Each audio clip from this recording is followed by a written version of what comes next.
US could be creating more problems for Iraq's government by pushing for early elections because extremists will almost certainly win in many provinces. Faisal Istrabadi, former Iraqi deputy representative to the UN. Welcome back to Inside Iraq. We are talking to Steffan De Mistura, the UN Special Representative to Iraq. Mr. De Mistura, you recently were in Iran. Can you share with us some of the discussions you had with the Iranians? Was the provincial elections in Kirkuk discussed with the Iranian leaders?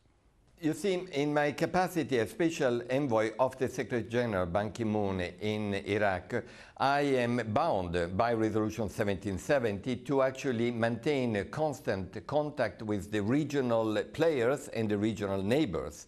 And that's exactly in my mandate. I've been twice to Ankara, I've been three times to Jordan, I've been twice to Kuwait, once to Arab Emirates, and I had never been during my current mandate in Iran. I was invited by the Iranian authorities, I accepted the invitation, and that is in that spirit. Why? Iran and Iraq are important neighbors. Regardless of their history and tensions of the past, they are going to be neighbors forever. And they need to have any type of opportunity, and if we can help on that, in order to increase their constructive engagement from Iran and from Iraq and from other neighbors. So the first message I brought to the Iranians was, we are looking forward to increase the constructive engagement of Iran and repeating constructive engagement of Iran in Iraq. You mentioned Turkey, Mr. De Mistura, and Turkey is very important to Iraq and to Kirkuk specifically, simply because of the huge Turkmen number there. What are the concerns of the Turkish government vis-à-vis the Turkmen? Well, let me say, having been in Ankara twice, I believe I understand that one of the main priorities of the Turkish foreign policy is a stable, unified Iraq. But I think that is the interest of everyone. I think it's a very legitimate question and a legitimate wish for anyone who has got a neighbor like Iraq. Secondly, they're concerned about PKK, which, as you know, is a major concern from a security point of view. Regarding Kirkuk, they feel very strongly, and that is a legitimate question they have, is that the Turkomans should have a saying in the future of Kirkuk. And we all agree that the Turkomans, Sunni, Shia, Arabs, and Christians should be part of the solution and of the future of Kirkuk, together with the Kurds. And that is something on which we are working. Let me look at some of the proposals. We don't have time to discuss all of them by the United Nations, by you specifically. Article number 4 and Article number 9. Article number 4, if I'm not mistaken, calls that the federal government, Baghdad that is, as well as the local government in Kirkuk, should be in charge of elections, administrations of the elections, and any activities related to those elections. Somehow the Arabs and the Turkmen, they reject that. They say only Baghdad should be in charge of that election. How are you going to break that deadlock? The question, anyway, in principle is quite clear.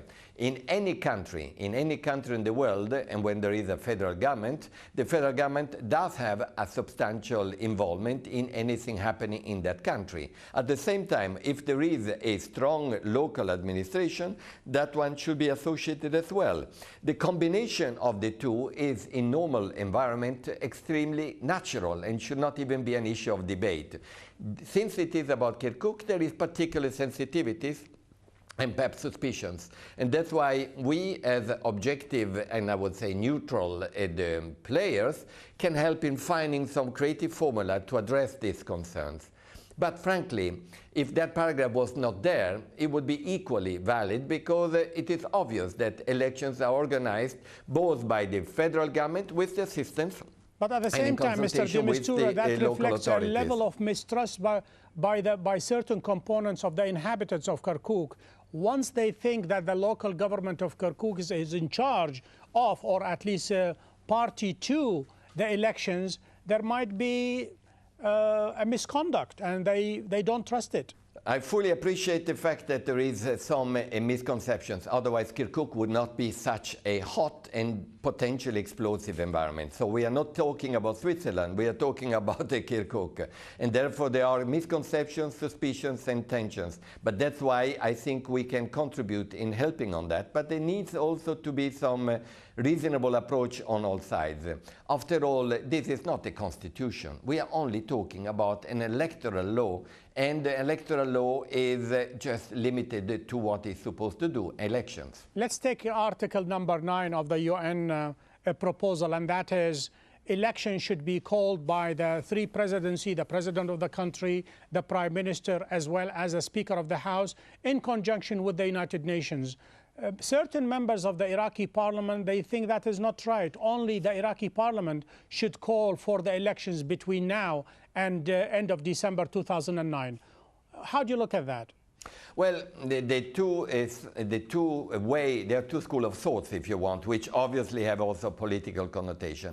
If you look at the parliament, the feeling is that the parliament should have the legitimacy for doing so. But then the other school of thought says, well, but if you look at how quickly or non-quickly any election or any law is being, or any decision is being taken by the parliament, which is still growing into its maturity, it may take ages and it may be very complicated. So the other school of thought said, well, since elections are needed for practical reasons, perhaps the presidency, which is much more limited in its own number, would be able to take the decision. The other school of thought says, but the presidency has got a veto. It means each of them can veto each other, but that gives also a feeling that there is a need of a compromise.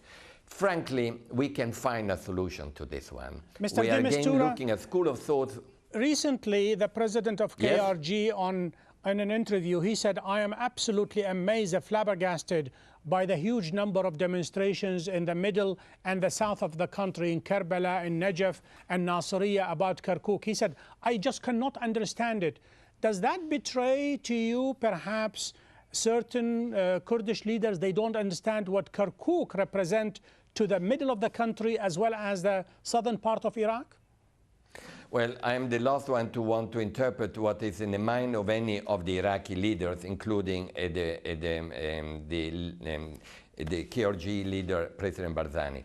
What I am instead conscious of is that there is a need of more dialogue and explaining from one side to the other what is the real aim and dream of a vision of future Iraq.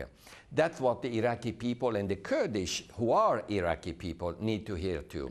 Despite your hard work and the aura of the United Nations, and yet many quarters in Iraq, the Kurdish, the Kurds, the Arabs, the Turkmen, and many other quarters, they say, we don't want this guy, De Mistura, kick him out. How do you look at it? Are they bringing a certain luggage, certain baggage because you are rubbing them the wrong way? Well, I don't think so, because when I talk to them privately, they tell me, please continue and work hard. I think it's a good sign, frankly. If everybody is complaining and everybody is tense about it, it means, one, the UN is being active, and we are supposed to be active. Otherwise, why being here and taking so much risk in together with the Iraqis? Because we want to be active. And second, we are straight. Otherwise, not everybody in turn will be complaining. Special UN envoy to Iraq, Steffan De Mistura, thank you for being a guest on Inside Iraq. To access the show and to send us your comments, please go to aljazeera.net/English. That's all the time we have for this week. Join me next week when we take another look inside Iraq. Until then, goodbye.